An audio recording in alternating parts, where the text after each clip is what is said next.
ගමත් එක්කම කියලා මේක පටන් ගන්න. ගම ගල්ගමුවේ. ගල්ගමුවේ ඉඳන් කිලෝමීටර් 30-40කට එහායින් තියෙනවා කත්නෝරුව කියලා.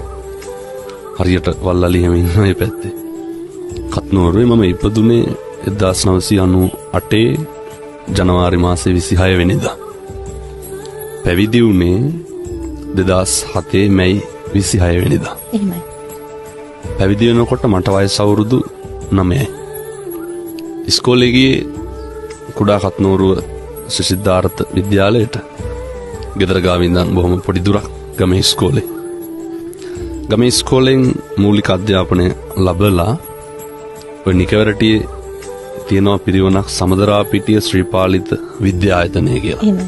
බොහොම කීර්තිමත් ආයතනයක්. දහස් ගාණක් පොඩි හාමුදුරුවෝ ශිෂ්‍යෝ ඉගෙන ගත්ත තැන. ශිෂ්‍යයා විදිහට මම එතෙන්ට 2007 මැයි 26 පැවිදි වෙලා ඇවිල්ලා මූලික අධ්‍යාපන කටයුතු හදාරලා උසස් පෙළ ලියලා විශ්වවිද්‍යාල අධ්‍යාපනයට මම ගියා පේරාදෙණිය විශ්වවිද්‍යාලයට. එහෙමයි. පේරාදෙණිය විශ්වවිද්‍යාලයෙන් මූලික උපාධිය හදාරලා කැලණි විශ්වවිද්‍යාලයෙන් පශ්චාත් උපාධිය හැදෑරුවා. මම දිල්ලි විශ්වවිද්‍යාලයට සම්බන්ධ වුණා. ඊට පස්සේ ඔය කටයුතු කරගත්තාම ජීවිතේ පොඩි හැරවුමක් තියෙනවා. මම අර 2007 ශිෂ්‍යෙක් විදිහට ඇතුළත් වෙච්ච පිරිවෙනේ විද්‍යායතනයේ පරිවෙනාධිපති විදිහට මගේ පළවෙනි පත්වීම මම බාර ගන්නවා 2023 සැප්තැම්බර් 27 වෙනිදා. එහෙමයි. ගුරුවරයෙක් විදිහට නෙමෙයි මගේ පළවෙනි පත්වීම වෙන්නේ ප්‍රධානිය ආයතන ප්‍රධානියා විදිහට. එතකොට ගණේවව පුරාණ රජමහා විහාරය කියලා නිකවරටිය නගරේ ඉඳන් කිලෝමීටර් 13ක් විතර ඇතුලෙන් ඔය දැදුරුවේ අයි නිරිදී බැඳියලා කියලා අහලත් ඇති. එහෙමයි. අයිනම තියෙනවා බොහොම රජ කාලේ ඉඳන් පැවතගෙන එන අවුරුදු දහස් ගාණක් පැරණි ඓතිහාසික සිද්ධාස්ථානයක්. පිරිවෙනේ පැවිදි වෙලා එතෙන්ට තමයි ගියේ. එතකොට වත්මන් ශ්‍රී ලංකා රාමඤ්ඤ මහා නිකාය අනුනායක ගලපිටියාගම විමල ධම්ම මාහිම්පාණන් වහන්සේ පැවිදි කරා. ගලපිටියාගම වජිරවංශ ගෞරවනීය ලොකු හාමුදුරුවන් වහන්සේ විසින් ජීවිතේ හරි ගස්සලා දුන්නා. ආතිගම්මන උත්තරානන්ද හාමුදුරුවෝ එහෙම. එතන තමයි අවුරුදු දැන් 18ක් විතර ජීවිතේ සියලු කටයුතු හැඩගස්වගෙන පෙළගස්වගෙන කරන්නේ. එහෙමයි. මේ ධර්මදේශනා කටයුතු සඳහා එළඹෙන්න මූලිකම කාරණය තමයි පවුලේ ඉන්නේ මමයි අපේ අයියයි විතරයි. ඔය කට්ටියම දන්නවා අපේ අයියා පහුගිය දවස්වල අන්තරා වුණා. මේ ලංකාවේ බොහොම ප්‍රසිද්ධ නාලිකාවක මම ඉස්සරළම ධර්මදේශනාවක් පැවැත්වුවේ ජාතික රූපවාහිනියේනේ. එහෙමයි. අපේ අයියා තමයි එක් කරගෙන යන්නේ. අයියාගේ අඳුරුම්කමට සම්බන්ධකමට දැන් එතකොට මේ ලෝකයක් බනහන්නේ කාට පින් සිද්ධ වෙන්නද? අයියාට පින් සිද්ධ වෙන්න. අයියා තමයි ඒ ලෝකයට දහම් පණිවිඩය බෙදන්න අවශ්‍ය මාවත හරි ගස්සලා දුන්නේ. ඒවා අහම්බේ. එක ධර්මදේශනාවක් පැවැත්වුවාට පස්සේ අයියාගේ ඌමනාවට ඔය අසංක කියලා බොහොම අඳුරන හිතවත් සත්පුරුෂයෙක්. ඒ අපේ මහත්මයා. ඒ ධර්මදේශනාවෙන් තමයි මුළු ලෝකයක් ධර්ම ශ්‍රවණයට මගෙන් ඉඩකඩ හදාගත්තේ. එහෙමයි. කොච්චරද කියනවා නම් ඒ ආරම්භයේ තරම ලෝකේ විවිධ රටවලින් දේශනාවලට ආරාධනා කරනවා. 2027 මාර්තු වෙනකම් පන්සලට මිනිස්සු ඇවිල්ලා බණ බාරන් තියෙනවා. එහෙමයි. මේ මම බාර අරගෙන නෙමෙයි පන්සලේ පොතක් තියෙනවා නැති වෙලාවට ඇවිල්ලා ලියලා ගිහින් තිනවා. දැන් 2026 අවුරුද්ද සම්පූර්ණයෙන්ම පිරීලා 2027 වෙනකම්. එතකොට එක මාසයකට එක රටකට වැඩියත් අවුරුද්දක ඉඩකඩ මදි වෙනවා. මේකේ මේ කාරණා සියල්ලම ඉස්මතු කරන්නේ සනරාමර සෙවන හොඳට ගැලපෙනවා මේකට. ඇයි මෙච්චර මිනිස්සු බනහන්නේ? ඇයි මෙච්චර මිනිස්සු මේක තරුණ උදවිය විශේෂයෙන්ම පුදුම විදිහට මේක හොයාගෙන යනවනේ. එහෙමයි. පහුගිය දවස්වල කුරුවිට පෙත්තාවිල ධර්මදේශනාවකට වැඩිය මම දැකලා තියෙන්නේ මියුසිකල් ෂෝ වල විතරයි තරුණයෝ හිටගෙන ඉන්නවා පැය ගණන්. එහෙමයි.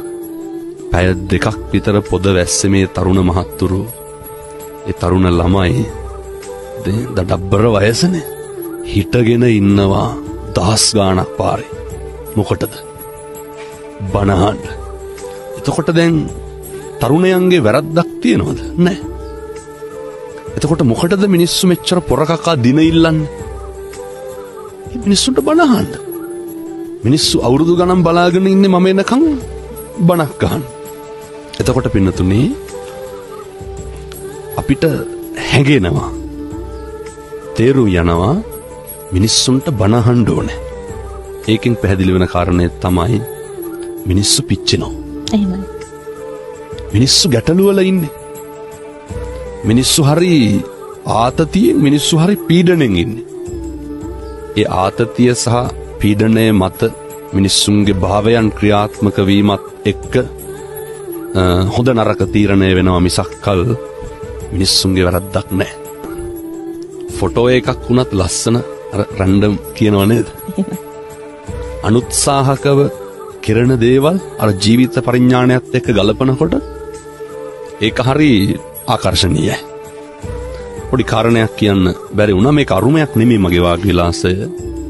එකේ පන්තියේ ඉඳන් 13 පන්තියට යනකම්ම මම තමයි පිරිවෙන් කතික තරඟවල පළවෙනියා. එහෙමයි. එතකොට ඒ මුකරිකම සහ කතිකත්වය නිරන්තරයෙන්ම වික්ෂුන් වහන්සේ නමකට තියෙන්න ඕනේ. විශේෂයෙන්ම දේශකයාණන් වහන්සේ නමක් විදිහට මේක ප්‍රාතිහාර්යයක් නේ. දේශනා ප්‍රාතිහාර්ය. මිනිස්සුන්ගේ සිත් ඇද බැඳ ගන්න පුළුවන් ක්‍රම තියෙනවා. එකක් තමයි ඔය විඥාවක් පෙන්නලා. එහෙමයි. තව එකක් තමයි ඔය තමන්ගේ තියෙන බාහිර හැකියාවක් පෙන්නලා ඒ සේරම යට කරගෙන යනවා පින්නතුනි දේශනා ප්‍රාතිහාර්යයට.